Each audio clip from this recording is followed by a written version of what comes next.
The conference room at Thompson and Associates smelled like expensive cologne and desperation. My brother Derek stood at the head of the polished table, laser pointer in hand, walking through his quarterly presentation with the kind of confidence that came from never being told no. I sat in the back row, laptop open, ostensibly taking notes. In reality, I was monitoring a system deployment across 3 continents while pretending to care about Derek's sales projections. As you can see, Derek gestured at the slide behind him, our revenue growth has been exceptional. 23% year-over-year, driven primarily by strategic client acquisitions and... Derek, one of the investors interrupted, a silver-haired man named Charles Whitmore. This is impressive, but we're concerned about your technology infrastructure. Your last cybersecurity audit raised some red flags. Derek's smile didn't waver. We're addressing those concerns. We've got IT people working on it. IT people? Another investor, a woman named Patricia Chin, leaned forward. Your company handles sensitive financial data for Fortune 500 clients. IT people seems vague. We have a solid team, Derek assured her. In fact, my own brother works in tech. He could probably explain it better than I could. Every head in the room turned toward me. I looked up from my laptop, meeting Derek's expectant gaze. Oh, don't worry, Derek continued, a patronizing note entering his voice. He's not part of our team. He does his own thing. Computer stuff, you know. Fixes servers, writes code, typical IT work. Charles raised an eyebrow. He's here because... Family support, Derek said with a laugh that made my jaw tighten. Mom insisted he come to at least one of my presentations. See what real business looks like, right, Alex? A few scattered chuckles around the room. I kept my expression neutral. What exactly do you do, Alex? Patricia asked, genuine curiosity in her voice. Before I could answer, Derek jumped in. Like I said, computer stuff. He's been doing it for years. Never really moved up into management or anything, but hey, some people are just more comfortable with the technical side. Nothing wrong with that. Nothing wrong at all, Charles agreed, though his tone suggested he found it slightly pitiful. I closed my laptop slowly, considering whether to correct Derek's characterization. But I'd learned years ago that sometimes silence was more powerful than words. Anyway, Derek clapped his hands together, redirecting attention back to his presentation. Let's talk about Q4 projections. We're looking at potentially breaking $30 million in revenue if we can close the Henderson deal. The meeting continued for another hour. Derek presented chart after chart, each one showing impressive growth, each one accompanied by his signature blend of charisma and carefully crafted confidence. The investors asked probing questions. Derek answered with the smooth assurance of someone who'd never encountered a problem he couldn't talk his way around. I sat in the back, watching, listening, and trying not to think about how typical this was. This was our dynamic, had been since childhood. Derek was the golden boy, charismatic, ambitious, destined for greatness. I was the quiet one, the nerdy one, the one who was good with computers, but lacked Derek's people skills, his drive, his star quality. Our parents had bought into this narrative completely. Every family dinner was a celebration of Derek's latest achievement, with occasional awkward attempts to include me in the conversation by asking if I'd fixed any interesting computers lately. The fact that I'd been running my own technology company for the past 8 years somehow never came up. Partly because I kept a low profile. Partly because they'd never asked. After the meeting, the investors filed out, shaking Derek's hand, offering congratulations and cautious optimism. Charles paused on his way out, glancing back at me. Nice to meet you, Alex. If you ever want to discuss enterprise security architecture, I'd be interested in your perspective. Thank you, I said simply. Derek waited until everyone had left before turning to me, still riding high on adrenaline. That went well, right? Patricia seemed really impressed with the Henderson numbers. It went fine. Fine. Derek laughed, loosening his tie. That was better than fine. I basically secured another round of funding. Did you see Whitmore's face when I showed him the growth projections? I saw. Thanks for coming, by the way. I know investor meetings aren't really your thing. Too much business talk, not enough technical stuff. He clapped me on the shoulder. But hey, Mom will be happy I included you. I stood up, tucking my laptop under my arm. Derek, about what you said. About the IT thing? Oh, don't take it personally. I was just explaining to the investors why you were here. They're not tech people either, so I kept it simple. Right. Simple. You know what I mean. Derek was already checking his phone, scrolling through messages. Anyway, I've got to run. Lunch meeting with a potential client. But we should grab dinner soon. I'll tell you about this new deal I'm working on. It's going to be huge. Sure, I said, knowing it wouldn't happen.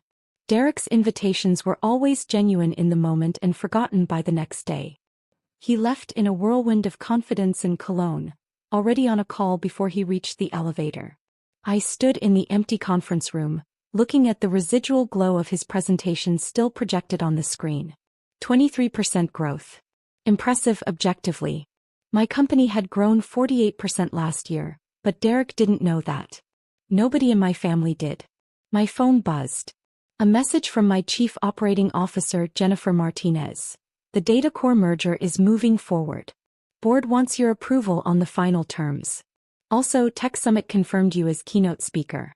I typed back. Approve the DataCore terms if legal has signed off. And confirm the summit. Which topic did they want? The future of cloud infrastructure. Very you. I smiled slightly. Very me indeed. Another message came through, this one from my head of cybersecurity. Finished the audit for that financial services company, Thompson and Associates. Want the bad news or the terrible news? My smile faded. Give me both. Bad news. Their security is 5 years out of date. Terrible news. They're one breach away from losing every client they have. I'm surprised they haven't been hit already. I stared at the message, a knot forming in my stomach. Thompson and Associates. Derek's company. The one he'd just spent an hour assuring investors was solid and secure. How bad? I typed. Remember the Equifax breach? This would make that look like a minor inconvenience. They're storing unencrypted client data, their firewall is basically decorative, and their password protocols are a joke. Whoever set this up should be fired. Whoever's supposed to maintain it should be arrested. I closed my eyes, feeling a headache forming. This was the problem with keeping a low profile. Derek had no idea that the company he'd hired to do a routine security audit was mine. No idea that I'd personally overseen the evaluation of his infrastructure. No idea that his little brother, the one who fixed computers, was about to deliver news that could destroy everything he'd built. Send me the full report, I told my security chief. And set up a meeting with their leadership. This needs to be addressed immediately. Will do. But Alex, they're not going to like what I have to say. Nobody ever does. I packed up my laptop and headed for the elevator, my mind already racing through scenarios. Derek needed to know about this. But Derek also needed to understand exactly who was telling him and why that mattered. The timing, I realized, was almost poetic. After years of being dismissed as just an IT guy, I was about to become the most important tech person in Derek's life. Whether he liked it or not. 3 days later, I sat in a different conference room, this one in my own building. Floor-to-ceiling windows overlooked the city, late afternoon sun casting long shadows across the table where Derek sat, flanked by his COO and his in-house IT manager. A nervous-looking kid named Brad who couldn't have been more than 25. Derek had been surprised when Atlas Technology Solutions had requested this meeting. He'd been even more surprised when he walked in and saw me sitting at the head of the table. Alex. He'd stopped in the doorway, confused. What are you doing here? I'm the CEO of Atlas Technology Solutions, I'd said simply. Please sit down. That had been 5 minutes ago. Derek was still processing, his expression cycling between confusion, disbelief, and something that might have been anger. You're the CEO, he repeated slowly. Yes. Of Atlas Technology Solutions. Yes. The company we hired to do our security audit. Correct. Brad, the IT manager, looked like he wanted to disappear into his chair. Derek, a sharp-eyed woman named Margaret, was studying me with open curiosity. How long? Derek asked. I founded the company 8 years ago. We went from a 2-person startup to 150 employees. We're now one of the leading cybersecurity and cloud infrastructure firms on the East Coast. 150 employees, Margaret murmured. That's substantial. We've been fortunate, I said, which was a massive understatement. Atlas had been more than fortunate. We'd been strategic, innovative, and ruthlessly competent. But there was no need to brag. Derek was shaking his head slowly. 8 years. You've been running this company for 8 years and you never mentioned it? Not once. Would you have listened if I had? The question hung in the air. Derek's mouth opened then closed. He couldn't answer because we both knew the truth. If I'd told him, he would have smiled and nodded and immediately changed the subject back to his own ventures. My success would have been background noise to his story. Let's focus on why we're here, I said, opening the folder in front of me. Your company's security infrastructure is critically compromised. You're facing potential catastrophic data breaches that could expose sensitive client information and destroy your business overnight. Brad went pale. Margaret leaned forward. All business now. Derek just stared at me. How bad? Margaret asked. I slid copies of the report across the table. The full technical details are in there, but the summary is this. Your current system is vulnerable to approximately 37 different known attack vectors. Your encryption is outdated, your firewalls are misconfigured, and your employee password protocols are essentially non-existent. But we passed our last audit, Brad protested weakly. When was that audit conducted? 3 years ago. By whom? I think it was an in-house review. I looked at Derek. You told your investors your security was solid. I thought it was, Derek said defensively. Brad said everything was fine. Brad looked like he might cry. I mean, we hadn't had any problems. You haven't had any problems you know about, I corrected. Our forensic analysis found evidence of 3 separate intrusion attempts in the past 6 months. 2 of them succeeded in accessing your network, but the attackers apparently didn't find anything worth stealing. Yet, Margaret added quietly. Yet, I agreed. Derek was reading through the report, his face growing progressively more pale. This says we could face regulatory fines up to $50 million if there's a breach. That's conservative, I said. It doesn't account for legal fees, client lawsuits, or reputation damage. A breach of this magnitude could realistically end your company. The room fell silent. Brad was openly sweating now. Margaret was taking notes, her expression grim.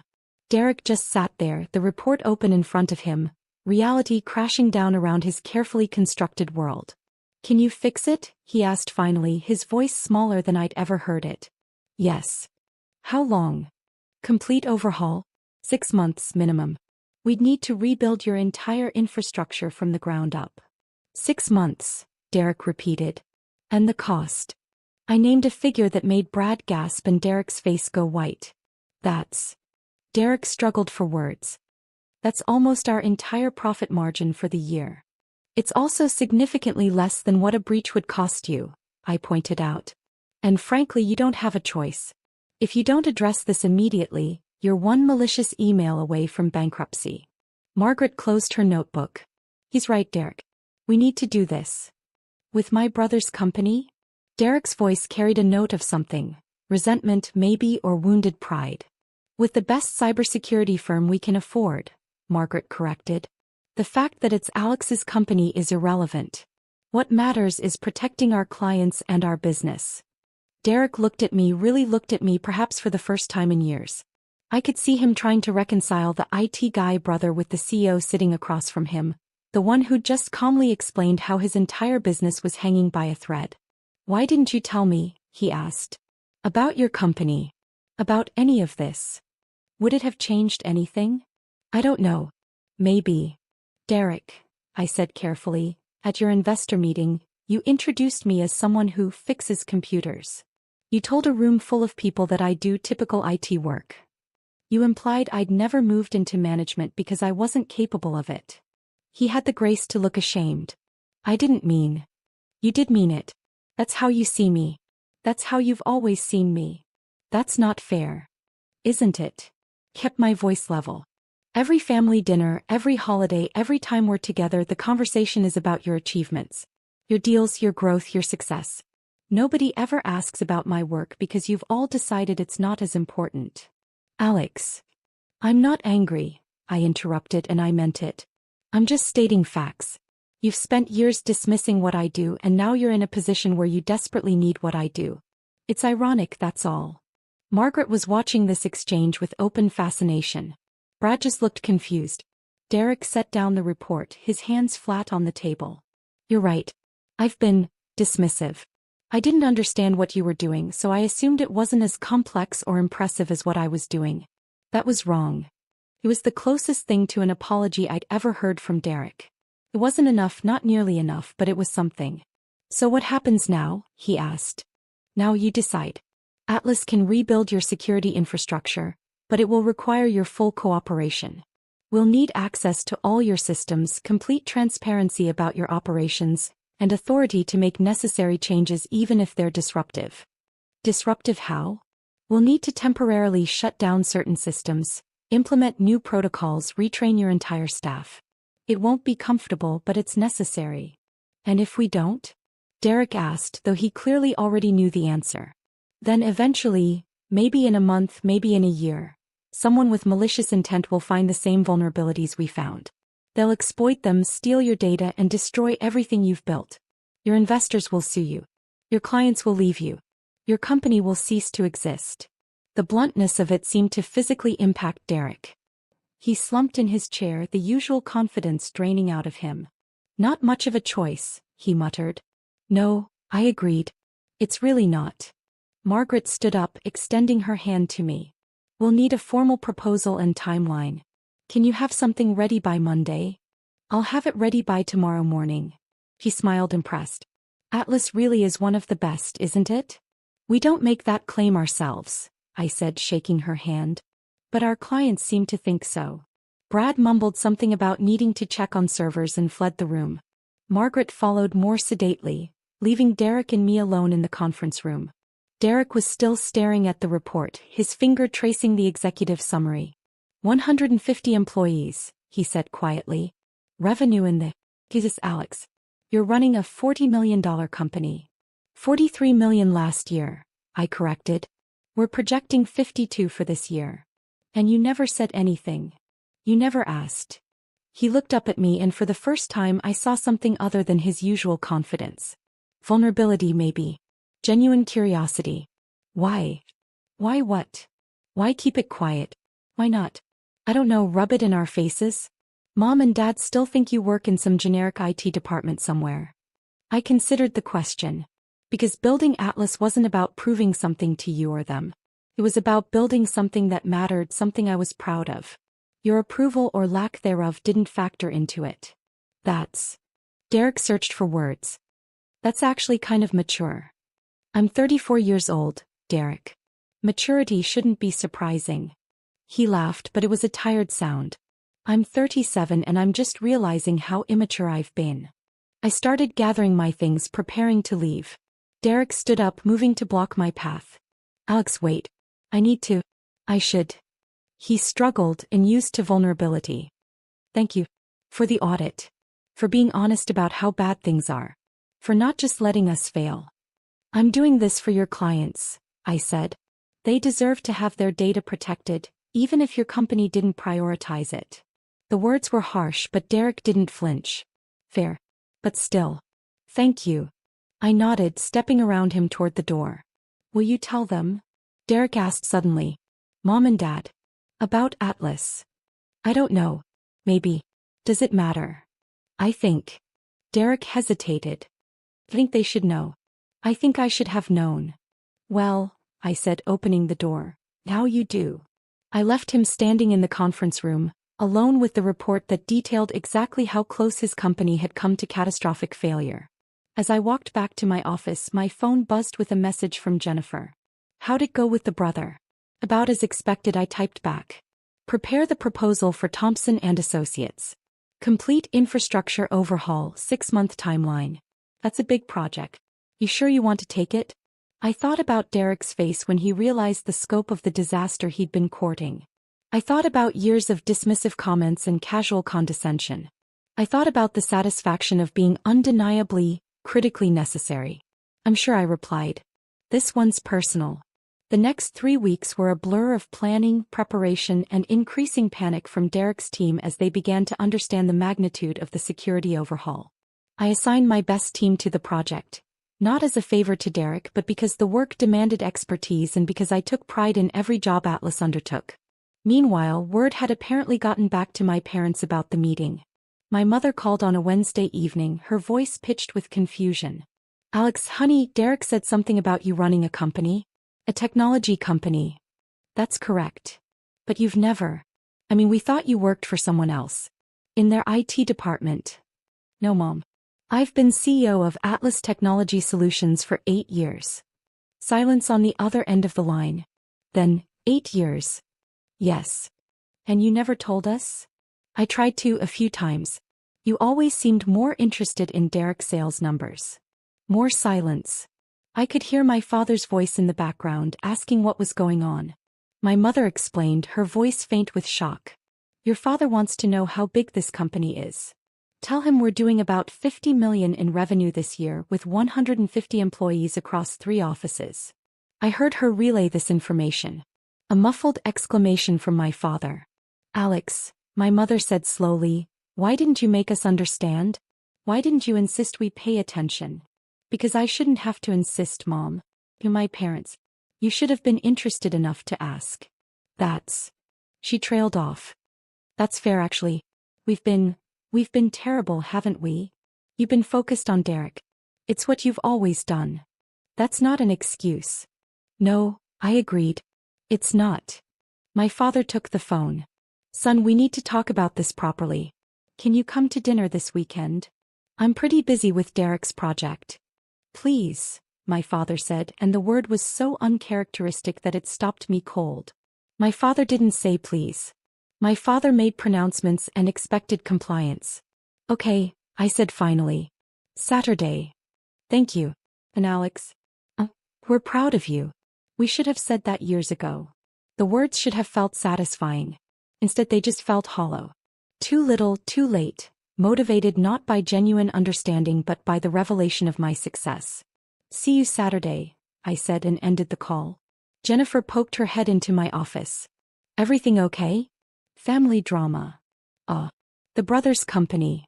And parents who just discovered I'm not actually a low-level IT worker. She winced sympathetically. How'd they take it? With appropriate shock and belated pride.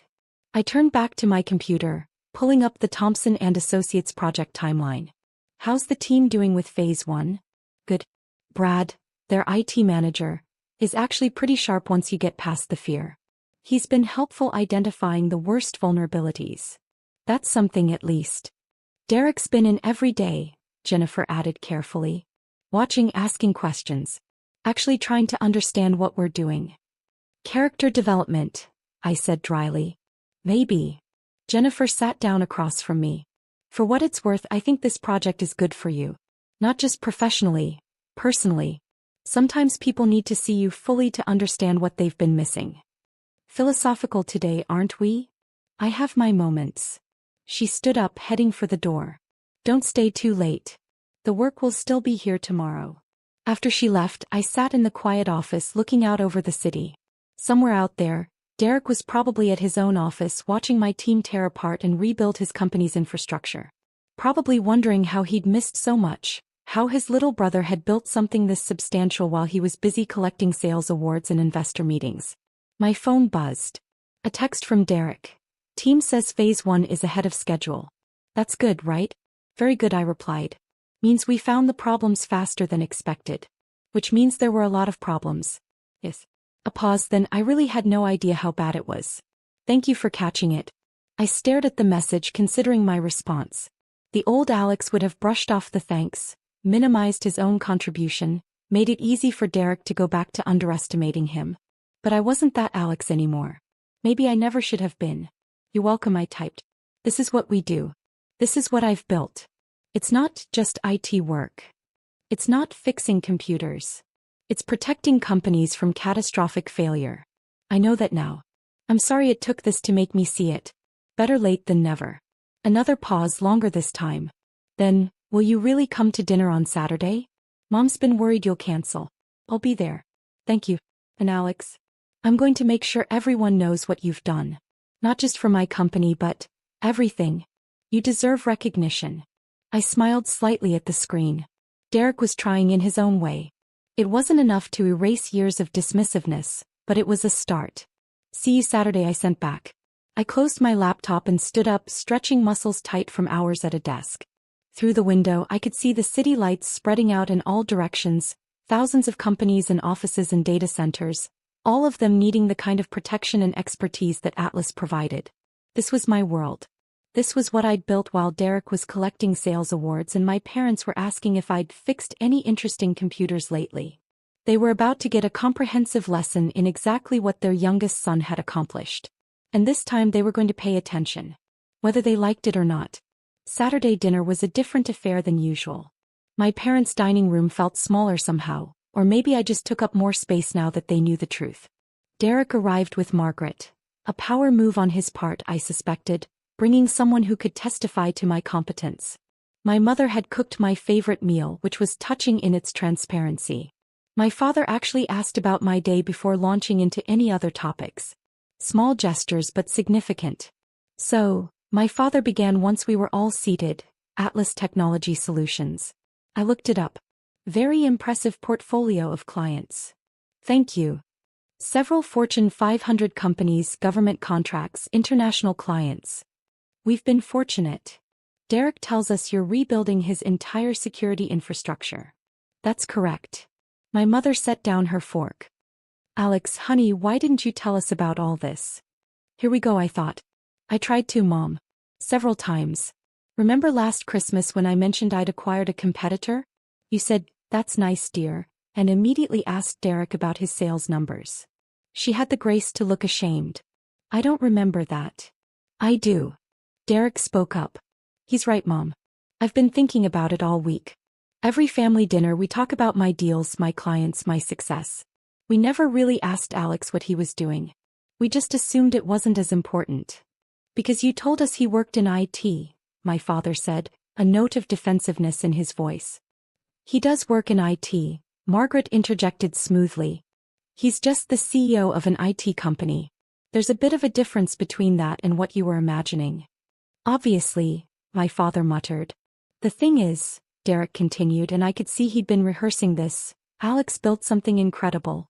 While I was focused on sales and growth, he was building a company that's actually more successful than mine. More revenue, more employees, more impact. And he did it quietly without bragging or demanding attention. Unlike someone at this table, my mother said, looking pointedly at Derek. Unlike me, Derek agreed without rancor. I've spent years bragging about every achievement and Alex has spent years actually achieving things without mentioning them. So why not mention them? My father asked me directly. Why keep it all secret? It wasn't secret, I said. It was private. There's a difference. I didn't hide my success. I just didn't push it on people who weren't interested in hearing about it. We would have been interested. Would you? I interrupted gently. Be honest, Dad.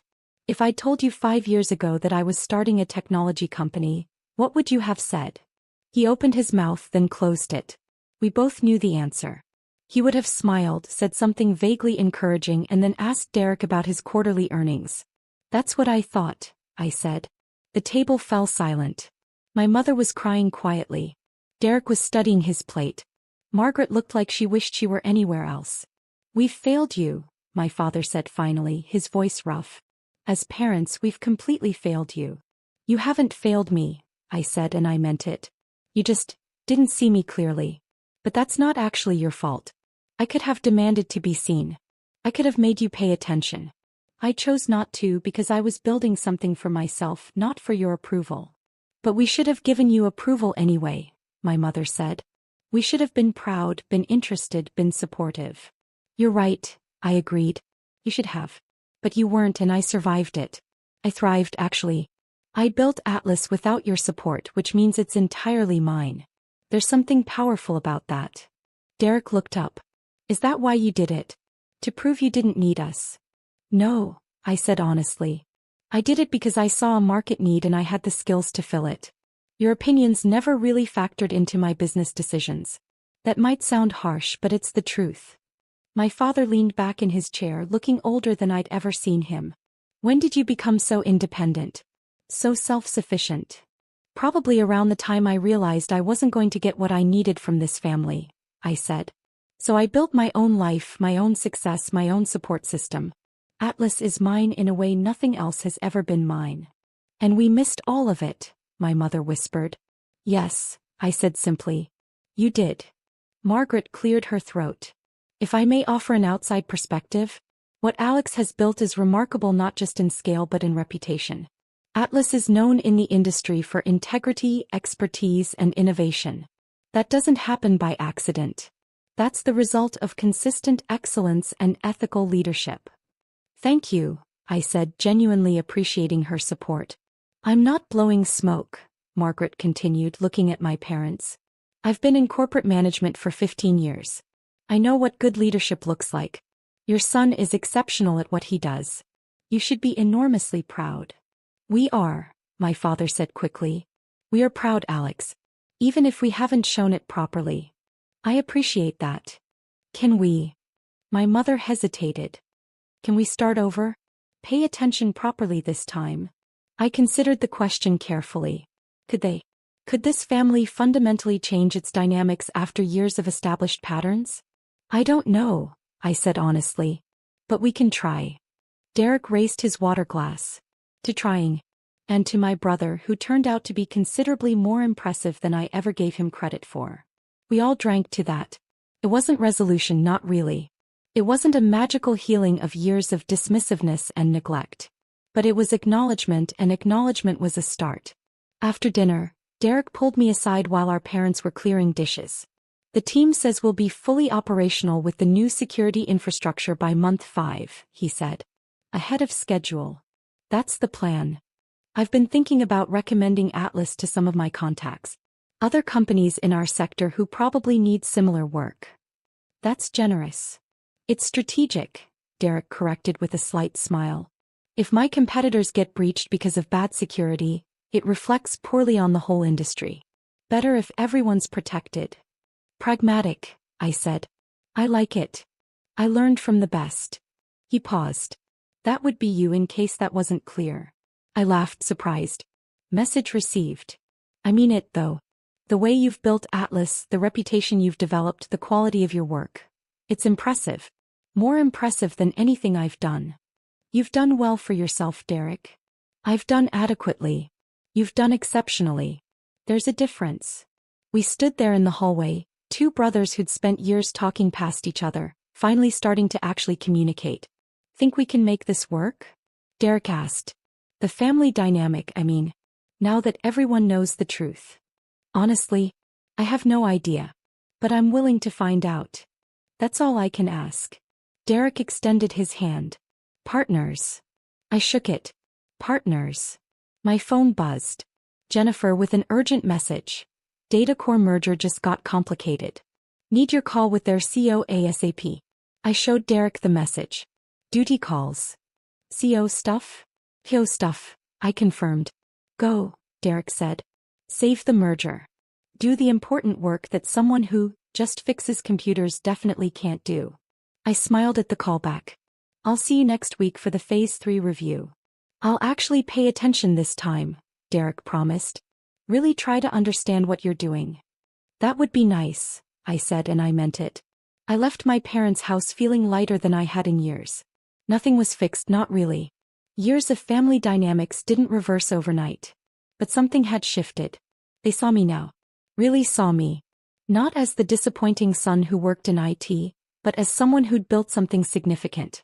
As I drove back toward my office, my city spreading out around me in a grid of lights and possibilities, I thought about identity and recognition.